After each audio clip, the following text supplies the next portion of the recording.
বোনের শ্বশুর বাড়িতে বউ হয়ে আসার পর থেকেই আমি একটা বন্দি জীবন পার করি। কোথাও যেতে পারতাম না, এমনকি কারোর সাথে কথাও বলতে পারতাম না। আমার বিয়ে হয়েছে 2 মাস, কিন্তু এর মধ্যে আমার মা বাবার সাথে কথা হয়েছে মাত্র 2 বার। মানে যত কথা সব আমার বড় বোনের সাথেই বলতো তারা, কারণ আমার সাথে আসলে আলাদা করে কথা বলতে দিত না। বিয়ের আগে আমি যেই ফোনটা ব্যবহার করতাম, বিয়ের পরে তারা সেটা আর আমার কাছে দেয়। আমার শাশুড়ি বলেছে আমার যদি কারোর সাথে কথা বলার হয় তাহলে আমি যেন ল্যান্ডলাইন দিয়ে কথা বলি। আমার স্বামীর ব্যবহার আরো অবাক করার মতো ছিল। এই 2 মাসে সে একটা সেকেন্ডের জন্য আমার কাছে আসে, এমনকি রুমে গেলেও সে আমার সাথে খুব খারাপ ব্যবহার করত, যার কারণেই আমি দূরে দূরে থাকতাম। আমাদের সম্পর্কটা না আর 5টা স্বামী স্ত্রীর মতো সম্পর্ক ছিল। তবে হ্যাঁ, তার ব্যবহার নর্মাল মানুষের মতোই। তবে হুটহাট এত বেশি রাগ হয়ে যেত, তাকে থামানো অনেক মুশকিল হয়ে যেত। যেমন সে যদি হঠাৎ টিভির রিমোট খুঁজে না পেত তাহলে খুব জোরে চিৎকার করত। রুমের লাইট অফ করে দিলেই সে পাগলের মতো হয়ে যেত। ছোট বাচ্চা তো সে একদমই পছন্দ করত। আমার স্বামী সে আমার বোনকেও তেমন একটা পছন্দ করত, যদিও বা আমার শাশুড়ির কথা সে একটু একটু শুনতো। যাই হোক, একদিন হঠাৎ করে ওর খুব জ্বর আসে। তখন আমার বোন, শাশুড়ি, দুলাভাই সবাই মিলে ওকে ডাক্তারের কাছে নিয়ে যায়। আমি যেতে চাইলে আমাকে কেউ নিল না। সবাই বললো যে তুমি বাসায় থাকো। 2টা কাজের মানুষ সহ আমাকে বাসায় রেখে চলে গেল। আর এই যে 2টা কাজের মেয়ে, এদেরকে আমার সাথে কখনোই প্রয়োজন ছাড়া কথা বলতে দিত। কিন্তু সেদিন সুযোগ পেয়ে আমি তাদের সাথে কথা বলি। যদিও প্রথমে তারা কিছু বলতে চাইছিল না আমার কাছে, পরে আমার সাথে তারা কথা বলে এবং তারা আমাকে যা কিছু বললো তা শুনে আমার পায়ের নিচের মাটি সরে গেল। ওরা বললো যে আমার স্বামী নাকি কখনোই কানাডা ছিল না, সে ছিল পাবনা মেন্টাল হসপিটালে। যখন তার পাগলামি শুরু হয় তখনই তাকে রেখে আসে পাবনা, আর সেখানেই তাকে মাসের পর মাস রাখা হয়। আরো বড় সত্যিটা হলো, আমার স্বামী নাকি আমার দুলা ভাইয়ের আপন ভাই না। আমার শ্বশুর যে শহরে ব্যবসা করতো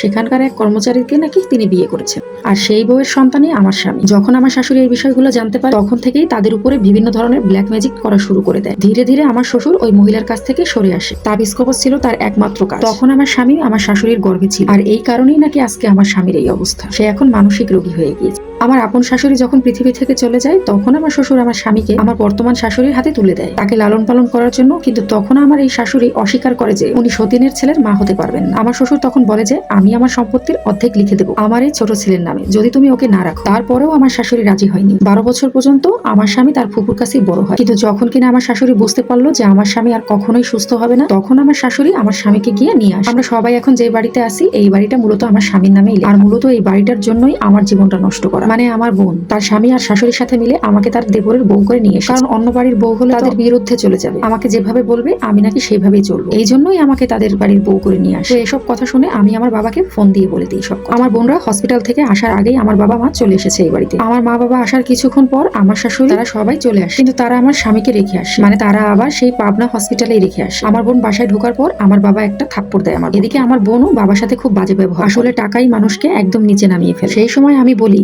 যে এই বাড়িতে আমার পক্ষে আর থাকা সম্ভব, যদিও বা আমার মা আমাকে বলেছিল যে এই সংসারটা আমি জানো। তখন আমি মাকে বলি যে মা, কার সাথে সংসার করব? একটা মানসিক রোগীর সাথে কখনোই সংসার করা যায় না।